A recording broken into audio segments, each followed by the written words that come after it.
In the previous class, we have learned about the directions. So now let us recall the points of these directions here. So do you know the directions, children? We have four directions, that is north, east, west, south. So imagine how you will come to know that is a east, west, north and south direction. So here, just do one small activity to yourself.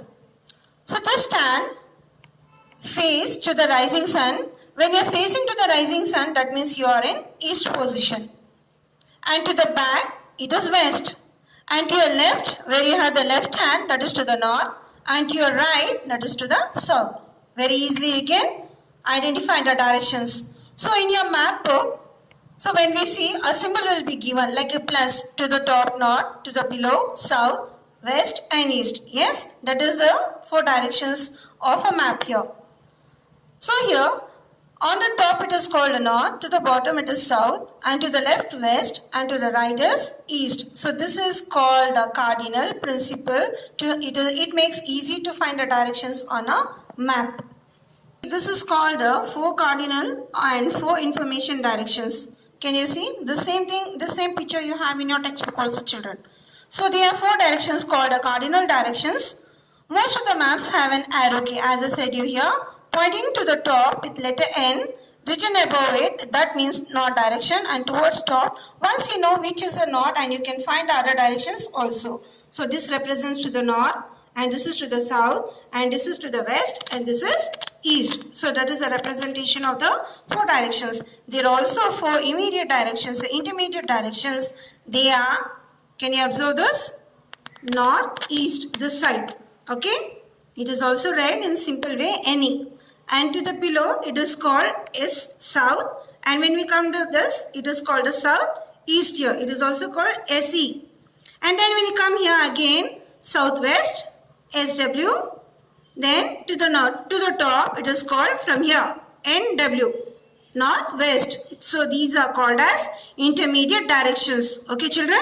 So this will help to locate the places and information on map with a greater accuracy. Very easily we can make out where we are living. So imagine by doing this activity, you'll come to know where is your home location and to which route your school is, to which direction your school is. Okay, just do this activity. It's very simple. And here we see that Arunachal Pradesh lies in the northeast. This is to this India. Of India, and Kerala, that is to the southwest. Southwest comes this side. Okay? So when you open your atlas book and you have the places and just identify. Very easily you can make out just finding out Rajasthan, and then you can find out as Arunachal Pradesh, then to the Kerala, Jammu Kashmir, you can find out. That one simple activity you have to do with children. Now finding directions on a place which represent another place. Suppose a person traveling from a place called Ranchi. See where this Ranchi comes? It comes to the east side. That is drawn on a line. And to Dwarka. Where do this Dwarka come? It comes to the west. So in between you can see a straight line. This line. So what is this line called? This line is called the Tropic of Cancer. So this is east and this is west. A person traveling from Ranchi to Dwarka, that is shown in a map, that is traveling from east to west.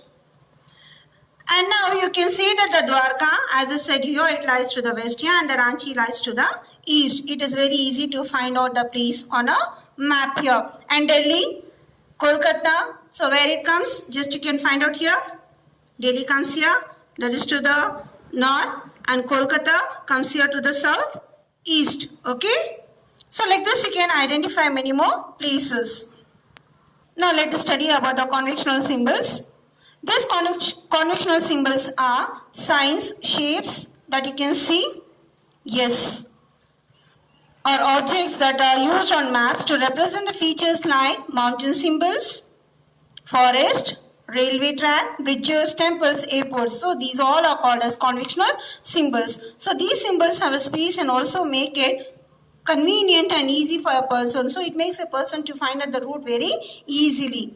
So, for example, you have order for a pizza. So what he'll ask you a landmark, and you're going to give the location. And when he traveled in a two-wheeler, when he put up his direction route map here, it shows that location. Yes, That means it makes a person to identify the route very easily. Who may not be conversant with the language used in the massive, even an uneducated person also can identify the route by seeing these signs and symbols here. There is an agreement among the different countries of the world to use common symbols. Different nations will be having the different symbols here. This may, sorry children, there is an agreement among the different countries of the world to use common symbols. So every country will have the same agreement here and the same symbols. This means to make international traveling easily, and so these symbols are also known as conventional symbols. So it makes the people to find out the route very easily. These symbols adopted by convection, topography maps, that is the weather maps, that which we learn, which we have learned in early classes and we are going to study in the present class also. Let us study about the types of maps here. There are different types of maps represent different features. For example, road maps. Have you observed children how it shows the roadways, railway? These all are important landmarks. This helps the tourist to locate the place very easily. Weather maps help for the farmers, pilots and tourists to know the climatic conditions of a map here. So this makes helpful for the people whether it's going to rain today, whether it's going to sunny. So this gives the information of a map here.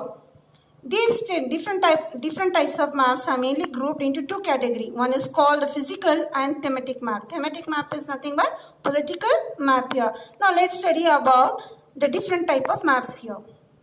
Now let us see the first one, that is called the physical map. What it represents here?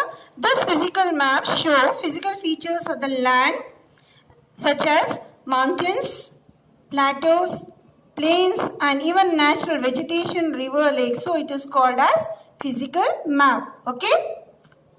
Now let us see to the next map, that is called the thematic maps. Are those one which deal with certain theme or a particular aspect. Different types of thematic maps are called political maps. So this is a political map. Weather maps, natural vegetation map. Natural hazards means natural calamity like cyclones, earthquakes, etc. The next is forest of India, forest and wildlife. So this gives information of natural vegetation, types of forest, types of wildlife. It also includes the crops. The crops like a farmer cultivates the crop like in form of paddy, jawar, ragi, etc. And which state is ranking position in 1, 2. So it gives a detailed picture of the crops also. And next is called the industries map here. Different type of industries in which state we can find out. The next we have the minerals here. The minerals obtained from the earth. So which state is having the huge minerals like iron ore, bauxite, aluminium. So this also gives information on the political map here. It makes us helpful to know about all this. That is called the thematic maps. A political map shows countries, their capitals, important cities and political boundaries. A political map of a country generally shows the division of the country into states and union territories. Now children, you can see easily the states and capitals. You can identify. And also our India is bounded by nations here. You can see, yes, and you can see the sea border and you can see in this the union territories. So this all information we get it through map. In the case of India, it may also show the boundaries with neighboring countries, as I said you now here. So our India, where we have the neighboring nations here, it's located, where we have Afghanistan, Pakistan, Nepal, Sri Lanka. So these all are neighboring countries. And topography maps are land scale maps showing the surface features of landforms. The topography maps are large scale maps showing surface features such as landforms, vegetation, height, wells and roads. And India, they are generally prepared by the survey of India. That's called Dehradun. Now let us see about the Atlas. That is in Dehradun. Now, okay children.